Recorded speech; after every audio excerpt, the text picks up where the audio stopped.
गुलाम रज़ा साहब, ये क्या हुआ है पीडीएम को? ये आहिस्ता पीछे जा रहे हैं। अब सिर्फ ये 23 मार्च का देकर उन्होंने कहा चलो 4 महीने अब हम छुट्टियां तो मनाएं। जी बिल्कुल, पीडीएम की जो सूरत हाल है वो पाकिस्तान डिले मूवमेंट ही अगर आप कह लें तो मेरे ख्याल में गैर मुनासिब नहीं है ये लफ्ज़। मौलाना साहब खासे काबिल बरहम हुए तो सियासी पार्टियों के ऊपर जो उनके साथ थी, उनसे कहने लगे कि मैं मुस्तफ़ी हो जाता हूँ, मैं छोड़ देता हूँ पीडीएम की सदारत, आप चला सकते हैं, आप चला लें। नून लीग के साथ उनके जो बातचीत थी वो थोड़ी सख्त थी जी। तो एक ऐसा लग रहा है जैसे कोई मायूसी का शिकार हो रहे हैं, क्योंकि सारे मामले को मौलाना लेके चल रहे थे। लेकिन दूसरी तरफ से खबरें और भी हैं कि वो कुछ सियासी जमातें, मैं नाम लेना मुनासिब नहीं समझता अभी फ़िलहाल, लेकिन सियासी जमातों का ये आपस में मौक़िफ़ है और ये कहती हैं कि शायद मौलाना जो है वो अपनी राह हमवार कर चुके हैं और अब किसी तौर पे वो चाहते हैं कि इनको इस्तेमाल करें। तो ये भी सियासी जमातों के अंदर, बल्कि एक पीडीएम से अलहदा होने वाली जमात और एक दूसरी बड़ी जमात के दरमियान ये बातचीत इस हवाले से हुई है कि मौलाना चाहते हैं कि वो दोनों सियासी जमातों को किसी न किसी हवाले से इस्तेमाल कर लें। तो मौलाना तो रेलेवेंट हो चुके हैं।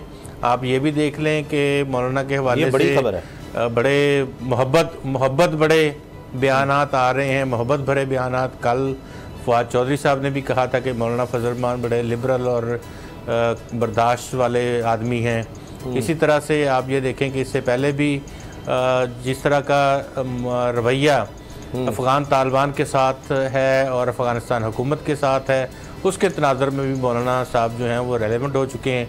और अब पाकिस्तान तहरीक इंसाफ के लिए वो मौलाना डीजल नहीं रहे, बल्कि मौलाना जो हैं वो काबिल एहतराम मौलाना बन चुके हैं।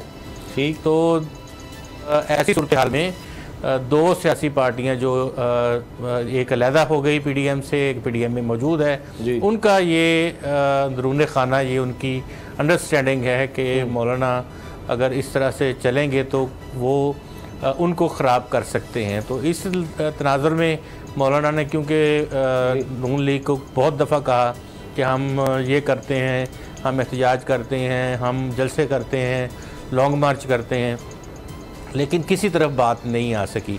फिर इसके साथ आप जानते हैं कि वो भी फैक्टर मौजूद था जो मियाँ शहबाज शरीफ का, उनकी बातचीत मुख्तलिफ मुक़्तदर लोगों से, और उनकी बातचीत भी काफ़ी हद तक आगे बढ़ चुकी है। तो इस सारी सूरत हाल में कोई ऐसा काम नहीं बनता था कि पाकिस्तान मुस्लिम लीग नवाज़ उनका साथ देती या उन्हें कहती कि आप कल लॉन्ग मार्च कर लें या कर लें। सही। तो आप जानते हैं कि मार्च का टाइम दिया गया है 23 मार्च का। उस वक्त शायद कहा जा रहा है कि उस वक्त तक काफ़ी मौसम खुल जाएगा, लेकिन पता नहीं मौसम खुलता है या उस वक्त तक बल्दियाती इंतखाबात होते हैं। तो वो वाला सीजन। मैं दोबारा आपके पास आऊँगा, इसी हवाले से बात हमने कल भी की थी बाबर साहब, लेकिन आज जो बात मैं चाह रहा हूँ आपसे डिस्कस करना वो है जरदारी साहब के हवाले से। मैं गुलाम रज़ा साहब से भी चाहूँगा, ये जरदारी साहब ने यानी तीर जितने चलाए शेर को ही जख्मी करने के लिए चलाए कल, और एक भी बल्ले की तरफ नहीं चलाया। ये क्या बात हुई? उन्होंने कहा कि जी जो सांस यहाँ नहीं लेना चाहते, आखिरी सांसें उनका यहाँ है ही कुछ नहीं। फिर ये कि सारे हल्के इन्होंने बनाए, इन्होंने गली मोहल्ले तक इन्होंने अपनी मर्जी से सारी कटिंग की, यानी वोटर्स के हवाले से, तो हम सब कुछ बदलेंगे, ये पाकिस्तान का मुस्तकबिल ख़तरे में है। और इन्होंने बड़ा हम जीत रहे थे इलेक्शन, ये आरओस का इन्होंने करवा दिया इलेक्शन, यानी वो अभी तक 2013 में अटके हुए हैं। उन्होंने 2018 की कोई बात नहीं की, कोई इस किस्म की बात नहीं, कोई टारगेट इदारों को नहीं किया। वो तो सारा उन्होंने टारगेट नून लीग को किया है, नवाज शरीफ को किया है। इसकी कोई वजह नहीं समझ आ रही कि इक़्तिदार में तो इस वक्त तहरीक इंसाफ है, वो टारगेट नून लीग को करते रहे कल। देखें उसामा साहब, एक चीज़ तो क्लियर है कि पंजाब की सबसे बड़ी पॉलिटिकल पार्टी नून लीग ही है और जरदारी साहब नून लीग को ही अपना सियासी हरीफ समझते हैं। अब मसला ये है कि नून लीग का एक एंटी वोट बैंक है जो पहले पे पार्टी के पास था, कभी जमात, वो बाद में उसको सारी जो पे पार्टी का जो सारा वोट बैंक था वो पीटीआई ले गई है। अब जो आसिफ अली जरदारी साहब हैं वो पीएमएलएन के जो एंटी वोट बैंक है उस पर नज़र रख कर बैठे हुए हैं। अच्छा। जाहिर बात है कि नून लीग का वोटर तो पीपल्स पार्टी को वोट नहीं डालेगा, वोटर तो वही डालेगा जो पीपल्स पार्टी का टूट के चला गया पीटीआई में जी, या जमात इस्लामी का टूट के चला गया पीटीआई में।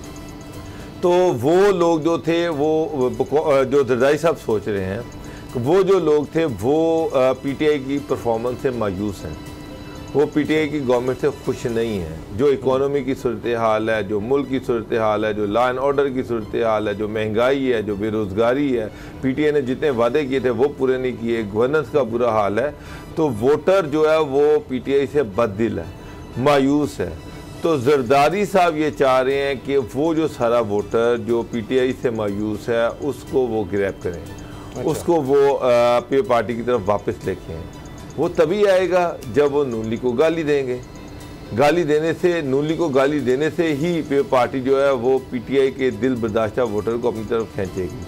पीटीआई का वोटर नून लीग को वोट नहीं डालेगा। लेकिन सिंध में तो पीटीआई चैलेंज कर रही है ना उनको। अगर आप कराची में देख लें, अंदरूनी सिंध भी कोशिश की जा रही है, तो वहाँ तो पीटीआई उनको टफ टाइम दे रही है, नून लीग तो उस तरह से नहीं आ रही। तो ये ना होकर फिर नून लीग को अपने खिलाफ कर लें और वो भी सिंध में एक्टिव हो जाएं। जो पिछला दौर हुकूमत था वहाँ इनके दरमियान ये था कि हम सिंध को नहीं छेड़ेंगे। वहाँ आपने देखें कोई किसी नवाज शरीफ साहब ने कोई कैंपेन, कोई काम ही नहीं किया, कोई छेड़छाड़ नहीं। उसामा साहब, सिंध में नून लीग इस पोजीशन में नहीं है कि वो पीपल्स पार्टी को छेड़ सके या उनको तंग कर सके। कराची में उनकी जो टक्कर है वो अब एमकेएम से है। पीटीआई वहाँ पर, पीटीआई जो है उसका वहाँ पर भी बेड़ा गर्क हो चुका है। अब मुझे नहीं लगता कि कराची के लोग पीटीआई को वोट डालें। सर अभी 1.5-2 साल हैं इलेक्शन। सर आप बहुत जल्दी राइट ऑफ कर रहे हैं। आपने देखा जो इमरान खान साहब का जलसा हुआ नौजवानों के साथ, जो उन्होंने टैलेंट हंट प्रोग्राम शुरू किया है, खचाखच स्टेडियम भरा हुआ था, अंदर भी नौजवान थे और जहां सिटिंग अरेंजमेंट था वो बिल्कुल भरा हुआ था। तो सर ये तो जिस तरह जोश और जज्बा वहां नौजवानों में नजर आ रहा था, ये ऐसे नहीं था कि जबरदस्ती आप ले आए हुए हैं सारे स्कूल।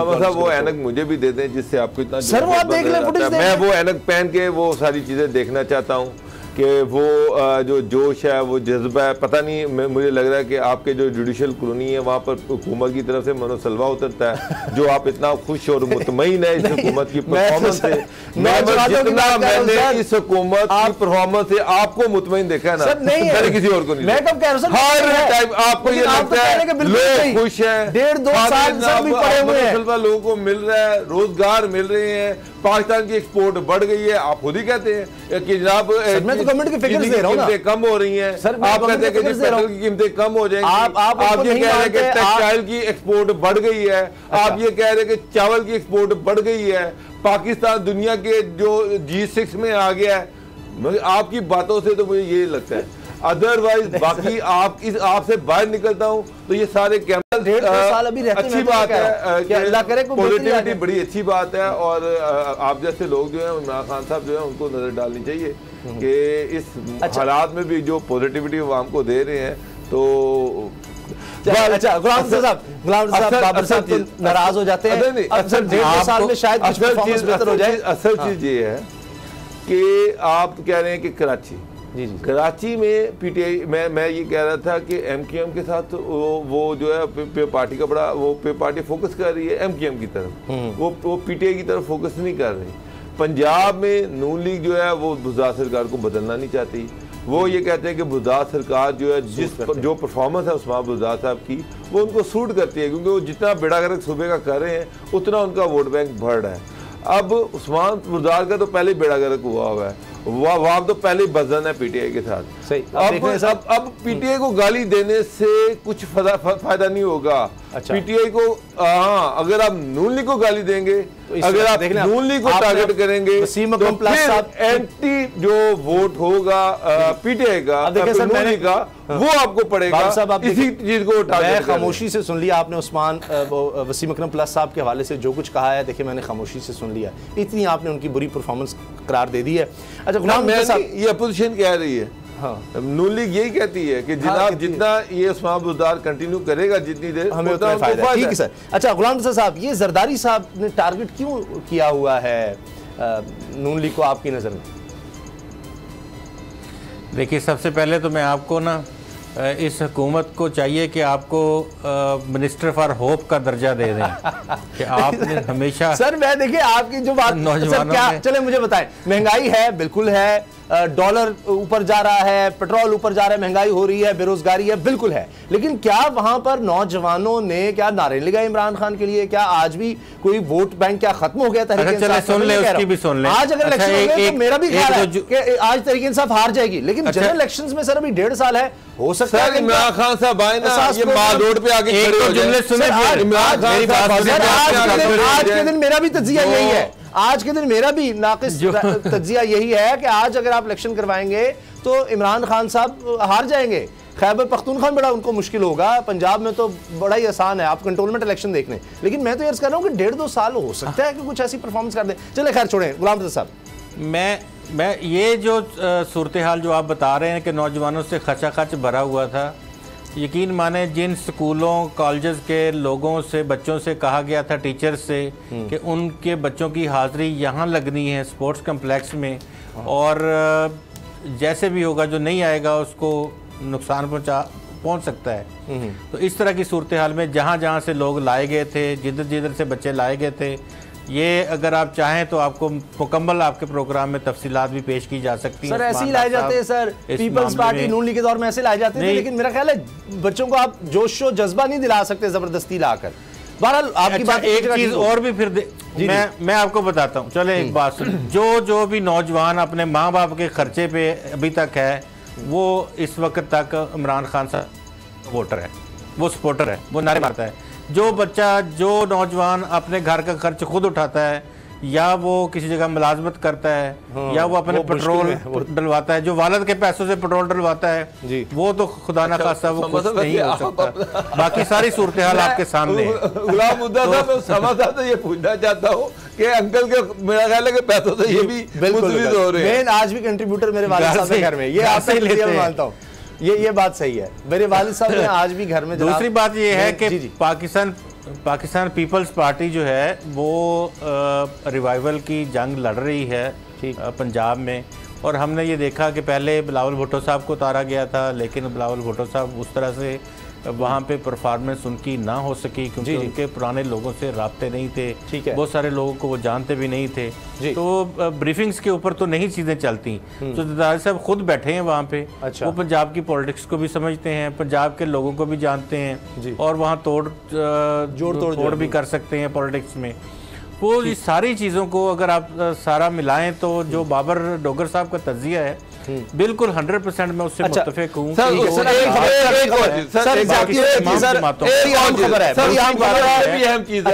एक बात सर, जरदारी साहब ने अपनी डील बड़ी अच्छी की है। मुद्दा साहब, जरदारी साहब ने अपनी डील बड़ी अच्छी की है। लाहौर वाले इलेक्शन में वो जो उन्होंने अपने ताल्लुकात बेहतर किए हैं, वो जो अपनी डील बेहतर की है, उसका रिजल्ट भी सामने आया है। अच्छा चलें, अच्छा अब रिजल्ट की अगर ये जो इंतखाब था ना, मैं आपको ये भी बताऊं कि अगर आप इसको एज एन रिसर्च एनालिस्ट आप देखें, इसके तमाम लोगों से राब्तों की सूरत हाल को देखें तो आपको साफ शफाफ अंदाज में ये पता चलेगा कि पाकिस्तान पीपल्स पार्टी ने एटलीस्ट छोटी बड़ी 7 से 8 जमातों के साथ बातचीत की और उनसे रिक्वेस्ट की, उनका वोट लिया उन्होंने, तब जाके ये बात इधर तक पहुंची। अभी वो रिवाइवल नहीं है जो कि एक्सपेक्ट किया जा रहा है, लेकिन एक बात उन्होंने दिखानी थी, वो उन्होंने एक पत्ता दिखा दिया कि मैं ये काम कर सकता हूँ। सही है, कारकुनों को हौसला। लेकिन अगर आप कहें कि वैसे पीपल्स पार्टी अगर पाकिस्तान तहरीक इंसाफ और पाकिस्तान मुस्लिम लीग नवाज पंजाब में आमने सामने हो, तो फिर आप ये देखें कि फिर पाकिस्तान पीपल्स पार्टी का तकरीबन वैसा ही हाल होगा जैसा कि 2018 के इंतखाबात में हो चुका है। चलें, बहरहाल अभी बहुत मुश्किल है पीपल्स पार्टी के लिए पंजाब में रिवाइवल करना, लेकिन ये एक अच्छी परफॉर्मेंस ज़रूर कही जा रही है और कारकुनों में जोश जज्बा बढ़ेगा। और अच्छी बात है कि विफाक की जमातें जो हैं वो पूरे विफाक में नजर आएँ तो अच्छा है, कंपटीशन होना चाहिए। सब्सक्राइब करें और बेल दबाएं ताकि कोई खबर रह न जाए।